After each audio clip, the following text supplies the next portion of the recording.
We're good to Hey, everyone. Great to have you here. I want to start by saying that I'm sorry I'm not physically there in person. I made a brain fart when I looked at the invite and ended up doing this virtually. But um, happy to meet up offline or find a time to chat if anyone wants to follow after this. Um, uh, Really happy to be here. I'm actually from Toronto. Went to University of Toronto many years ago. And then after that, I've been just traveling around, been to a bunch of other places around the world. Um, Currently, I'm at Backpack, where I head up the risk, legal, regulatory, and compliance side of things. And it's probably a topic that maybe not a ton of founders are super keenly aware of, because most lawyers don't start a startup. Well, most of them don't even get into crypto. But what I thought would be helpful is maybe give you a flavor for some of the things that comes up when on the legal and regulatory and compliance side of things. And then it would just be a short 10-15 minute chat, and then we can maybe move on to questions from there. Sounds good. All right. So is this what I do? Okay, cool. So sorry, I'm using a map of the US. I should have switched it to Canada, but you get the idea. But there's just all of these laws when you get into crypto, right? It's not like starting a traditional Web2 company, where you're just doing software development. But once you get into crypto, once you get into especially launching, issuing tokens, then you have a whole sort of variety of laws and regulations that you have to comply with. And I'm showing obviously the map of the US, but same in Canada. In fact, it's worse in Canada, because in the US we have federal securities laws. In Canada, it's actually province by province. And so it's even more sort of fragmented. You have many more regulators. And so the question is sort of, how do you think about all of these laws that could come into play to ultimately hurt your startup? How do you think about complying with these when you don't have the money to hire 50 lawyers sitting there every day thinking about compliance? And that's just the US, right? If you look at the whole world, like, crypto is immediately global. The moment you launch a token, it can be traded from someone in Canada to the US to North Korea, and you have a ton of compliance risks that you have to deal with. So it's quite different from launching a typical not even TradFi, but like Web2 startup, where you have to grapple with like an international, evolving, inconsistent, in a lot of places, even conflicting set of regulations across different jurisdictions. What's the best way to think about this? And the way I like to sort of talk to founders is try to think about things from a first principles. Don't spend 300,000 going to law school. I mean, even if you did that, you probably won't be able to figure out a lot of the laws. Because it's just all over the place. It's different countries, different interpretations. Regulators are coming up with something new every day. What I like to do is really just go back to first principles. What are some of the first principles underlying financial regulatory laws? To me, there's four of them. First one, very obvious, investor protection, right? Like, if you have users or investors who are paying money to use your platform, to buy your token, to do anything related to your project, how do you make sure that their assets are protected? How do you make sure that they're not defrauded? How do you make sure that they're not subject to some of the crazy things that we see in this industry? So that's a first principle. Second one is market integrity. Making sure that the markets are fair, transparent, accountable, that there's no insider trading, there's no market manipulation, pump and dump going on, that the market is a true reflection of what is going on in the space.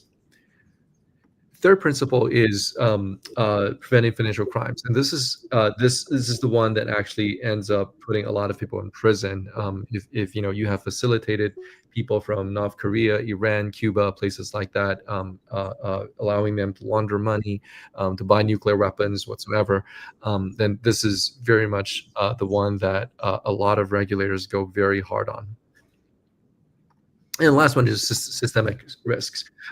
It's all fine dandy for one financial institution or one intermediary to say that, hey, it's It's fine for me to, let's say I want to sell this token when it hits a price of $1. That's fine for one entity to do it, but if every single project or every single financial institution or intermediary does that, then it's going to create systemic risk across the entire industry. So those are sort of the key uh, principles I think undergirds a lot of financial regulations. And so and the one sort of additional principle that a lot of regulators use when they think about regulating the space is this: it's just same risk, same regulations. It doesn't matter if you're in crypto, it doesn't matter if you're in TradFi, it doesn't matter if you are doing anything else. If you're subject to the very same risks, then you're subject to the same regulations. Um, a lot of regulators saw this firsthand with FTX. It was holding customer funds. It was the customer funds were misappropriated, and that's a risk that has been around for eternity, right? Any financial institution or intermediary that custodies or holds customer funds could have the ability to misappropriate those customer funds. And so what happened at FTX is not something new about Web3 or anything. It's very traditional sort of embezzlement of customer funds. And so after FTX, all the regulators around the world started, releasing new laws and regulations to sort of address that risk. Um, so, so those are sort of the main principles that traditional financial institutions and regulators typically apply to their businesses. There's like three additional flavors that I would say that regulators like to use, and in terms of how they actually take this core set of principles and apply it to different sets of businesses. And the first one is whether they create new laws or simply try to extrapolate existing laws. And different regulators around the world have taken different approaches. Some of them, they just like to retrofit existing traditional financial laws onto crypto. Others like to come up with a whole new regulatory regime that governs crypto. And both of those have their pros and cons, right? Like if you take existing laws and apply to crypto, how do you account for the things that are new about crypto? Like, for instance, it trades 24/7. There's no, start and open and closing hours. If you create a new set of laws specifically for crypto, then what do you do about crypto tokens or projects that have characteristics that are similar to traditional financial instruments like tokenized, stock security tokens, RWAs? Where do you draw the line between whether they are governed by the new set of laws that you've created for crypto, and how do you, determine if they're governed by the old set of laws? So that's one flavor. The other flavor is disclosure versus merits-based regulations. So the U.S. And Canada, to a large part, generally follows the thinking that, hey, we're not here to help investors think for themselves. They can do the thinking for themselves. Our goal, the goal of regulations, securities laws regulations, is to allow users to be able to have the information that they need to make the right decisions for themselves. And so regulators should not be judging projects or tokens on the merits. Instead, they should just be asking or requiring projects to make adequate disclosures. And that's and again, there's like pros and cons of that as well. Sorry, give me 1 second. Sorry. Okay, sorry. And then the third flavor of all of these rules is a principles-based versus a rule-based approach. Certain regulators, they sort of take a lot of these principles and they apply it to crypto, and they look at it from a very first principles perspective, which is how do you ensure that there's no money laundering? How do you ensure that there's no, pump and dump schemes? How do you ensure that there's no insider trading? Whereas certain other regulators, they come up with more, I would say, rule-based laws and regulations where, you can only do this in accordance with this particular set of rules. You have to do, a very sort of concrete set of rules. and different regulators around the world take different approaches. And again, pros and cons of each. If you're very rule based, you have a lot of regulatory clarity because it's written there in black and white. But it makes it very hard to adapt to new technologies, which we see in the crypto space all the time. Same thing for principle based regulations. They're very flexible. They're easily adaptable to new regulations, but there's not a lot of regulatory clarity because things are just very sort of ambiguous, and you sort of have to think from first principles. So those are sort of the three main flavors.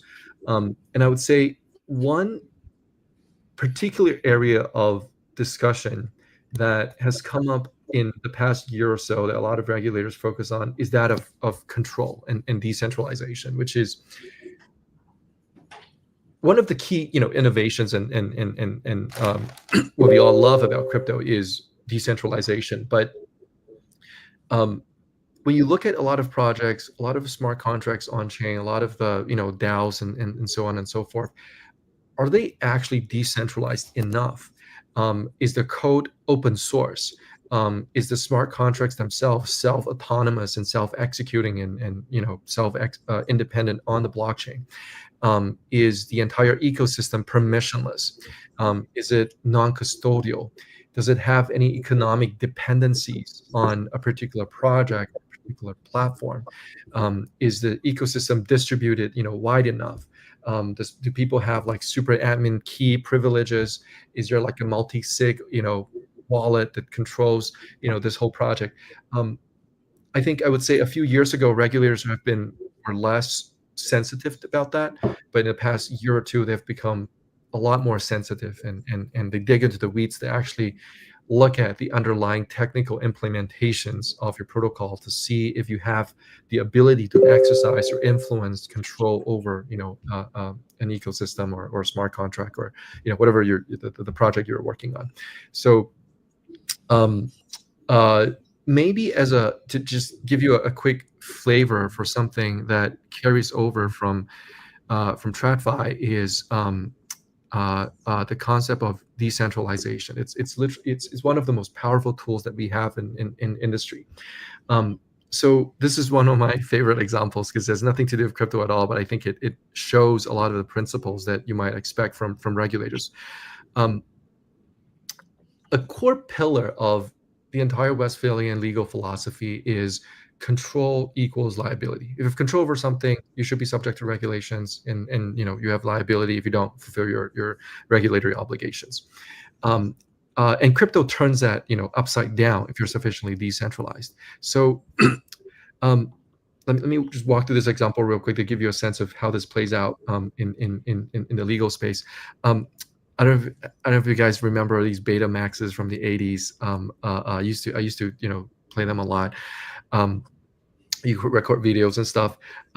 But when Betamax first came out, these huge video cassette recorders came out. Hollywood got really angry and they sued Sony to hell to get them to stop selling these Sony Betamax recorders because they can't control the means of distribution anymore. People could just record a movie, record a show, and then watch it whenever they want. They can't make money anymore. So huge kudos to the Sony team. They actually fought this all the way up to the Supreme Court in the U.S. And the Supreme Court actually handed the case to Sony. So Sony won. And as part of that process, against the U.S. Supreme Court came up with a principle that, in my view, undergirds a lot of DeFi today. The principle is if you're solely a technology developer, building a technology that can be used for both good and bad purposes. Like, I have a dinner with my mom. I can't watch this show. I'm just going to record it, watch it 2 hours later. I'm not distributing it. I'm not copywriting it. If you're just creating a technology that is capable of both good and bad usage, then users who use your technology to violate the law, you're not responsible for those. Same thing for DeFi. Like if you build a technology that is capable of both good and bad uses, and people choose to commit crimes and bad acts using your technology, then there's a principle that is going to be narrowed in the future, which I'll talk about, that generally the developer of the technology, solely for developing the technology, is generally not liable. Now, fast forward a few more years, Napster, I don't know if you guys remember this. This is in the early 2000s, but Napster was P2P file sharing software. I like a song, I go online, I search for the seed, see who has it, and I can just borrow and download it from other people. Again, got sued by Hollywood to the death because they couldn't make money in the music industry. And Napster went down. Napster went bankrupt exactly because they lost the lawsuit. And what happened in the lawsuit is, even though Napster said, "Hey, we are decentralized. It's just users P2P file sharing. They're just doing this between each other. It has nothing to do with us." In the course of the litigation, it was found that Napster maintained a centralized registry of the seeds. So I'm looking for, a song, Taylor Swift, whatever, and I'm trying to find who has it. Napster maintains a centralized registry that shows where I can find the seeds and who has the files under the seed. And so the U.S. Ninth Circuit basically says, because you maintain this centralized registry, you have a duty of compliance with copyright and all of those things, and you didn't. And because of that single centralized aspect of their ecosystem, even though the rest of it was very much decentralized P2P, Napster was liable, and Napster went bankrupt. So again, the easy sort of direct translation of that to the crypto space is, build your stuff on chain, but if you maintain anything that is centralized in your ecosystem, any sort of super admin key, centralized registry, Oracle, price, or anything, think about how that could potentially be subject you to liability. Third one in this three-part case I love is Grokster. So Napster went down, became bankrupt. Hollywood was happy, and then Grokster came around, and Grokster was truly decentralized. Has no centralized registry, has no centralized anything. It was purely P2P file sharing. People could, you find the seeds and you download from other people. There were no centralized anything. Again, Hollywood and the music industry was very angry, sued the hell out of Grokster. Again, this case went up to the U.S. Supreme Court. In 2007, the U.S. Supreme Court actually found that Grokster was liable. And the reason was, even though Grokster was fully decentralized, Grokster's internal marketing and BD and all of their people were actively marketing their technology specifically for illegal uses, for copyright usage. And so it's actually quite intuitive, right? It's like, you can manufacture a knife. If you're going to sell it to a chef, totally fine. But if you manufacture a knife knowing and even encouraging and promoting the use of it to, for people to murder, then you're liable. And so, so even if your technology is fully decentralized, the takeaway for crypto is how you market and talk about it, and just like honest to earth, how your team actually thinks about the practical applications, and who's going to be the expected users of your platform, could have consequences for your compliance and legal and regulatory issues as well. So anyways, I thought that's like a interesting flavor to give you a sense of how the principles that we talked about comes into play with some of the issues that comes up in crypto. I've talked it for too long. I think I'll maybe just stop there. Welcome any questions, and I'm here to help any way I can.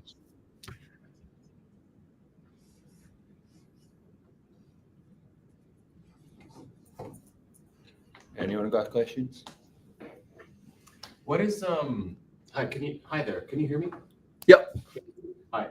So I noticed that you guys are snapping up a bunch of licenses, right? And I think the reason for that is because you have without going too much into the historical reasons for this, it's connections from a previous company, I think you know what you're talking about, who had access to these like very hard to get licenses. That's the story I've been told.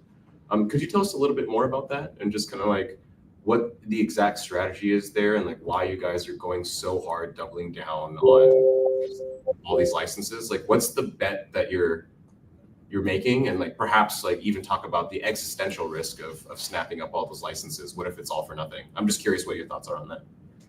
Yeah, no, let me actually go back to a prior slide. So, um, yeah, thanks for that question, by the way. As some of you guys know, yeah, I was previously general counsel at FTX, and I sort of saw firsthand exactly what happened at FTX, and that was a total shit show. Which, yeah, let me not even go there.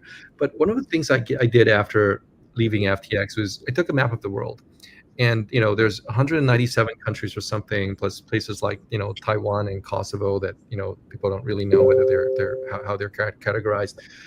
And I color coded the map of the world, and figure out and thought about sort of how we can actually uh, uh, allow people in that country to access crypto in a legal and compliant manner.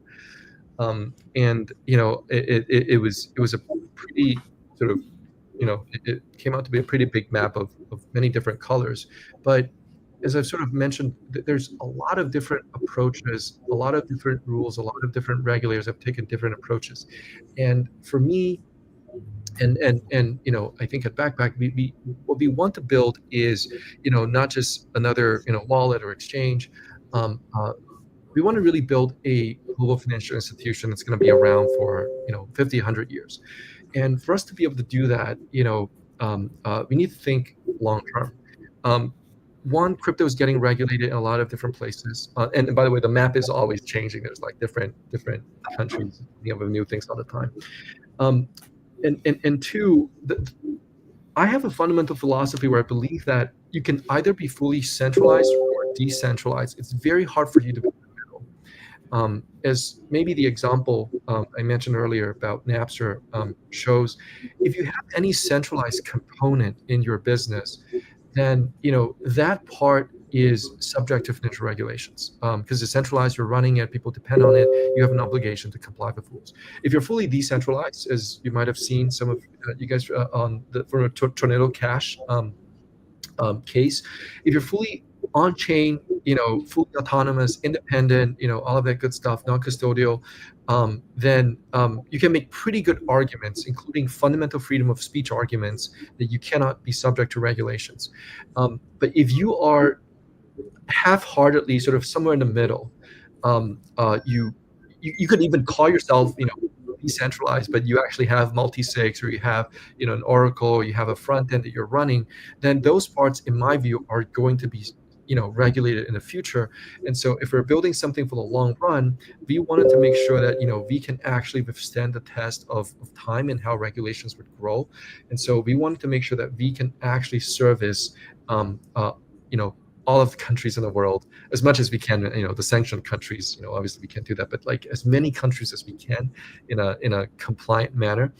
And some of you, I don't know if you might remember from Amani's talk at Breakpoint in 2023, that our goal was to hit about 95% of the world's GDP, and getting some of the licenses that you might have seen we acquired FTX EU was a big step for us to get there.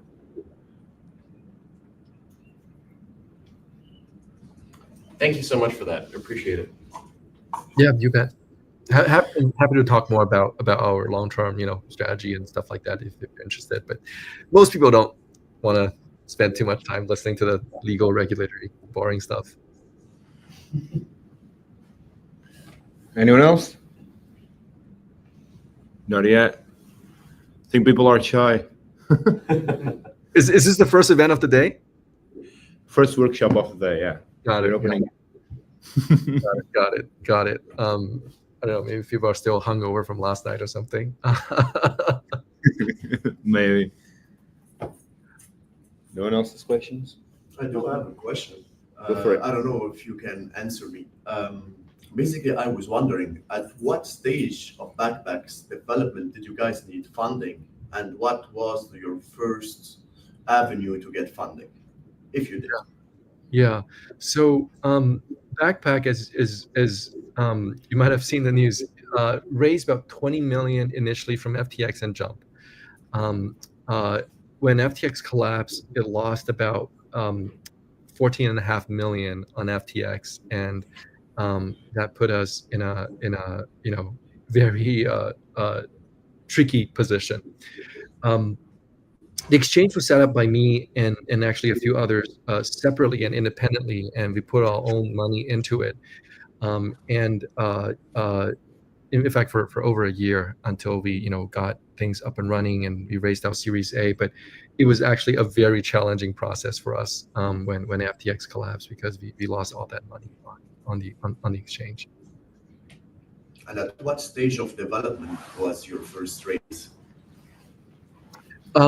So on the wallet side of things, it was maybe about 6 months after the wallet was sort of incorporated, that the entity. On the exchange side of things, trying to think, it was about a year. We sort of paid for it about a year ourselves. Thank you. You bet.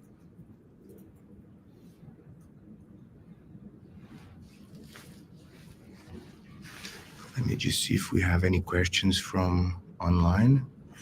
We don't. I'm happy to connect afterwards. Feel free to drop me. I'll maybe drop my. When are you guys going to be available in Canada?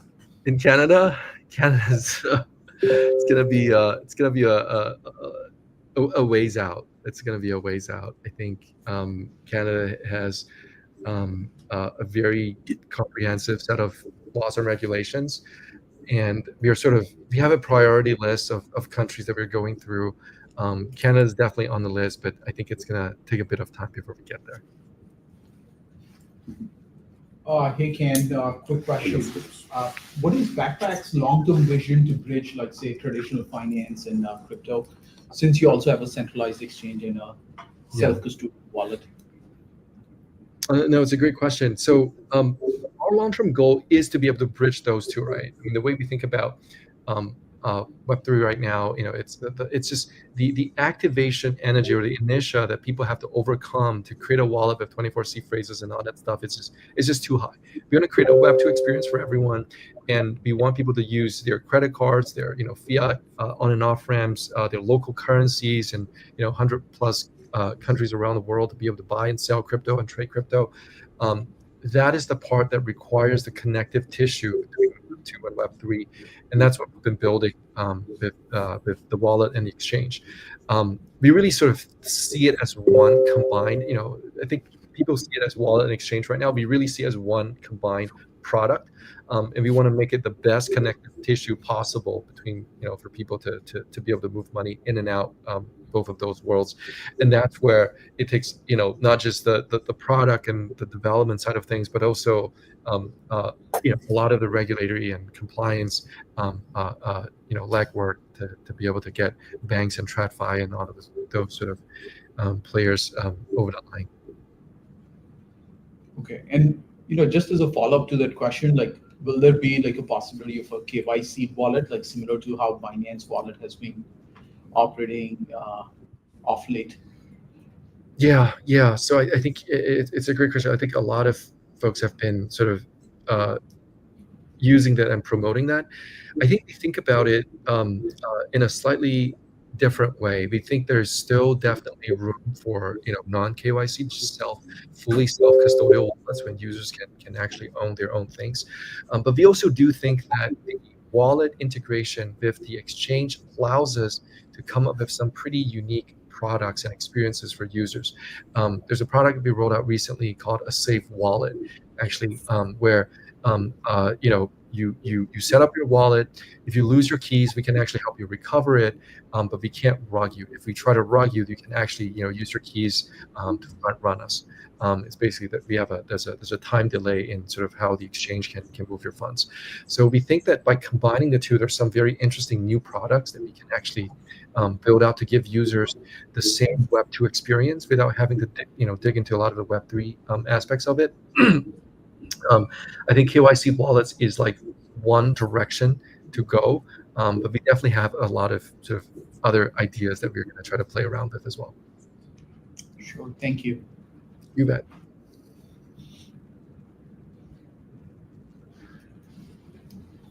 Any other questions?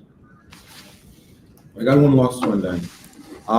If you had to pitch backpack, what would you say? Why backpack and not the others? So I'm I love our product. I think we have a number of pretty unique, sort of use cases. I think we are differentiated enough from our competitors in terms of, the product. So, for instance, well, just starting from a UI, I think a lot of the other sort of major platforms, I think their UI feels a lot more cluttered. There's not real integration with the exchange. We have ways of allowing users to trade, get 20% yield on their Solana, native staking yield, USDC yield, and still be able to use it as collateral to trade.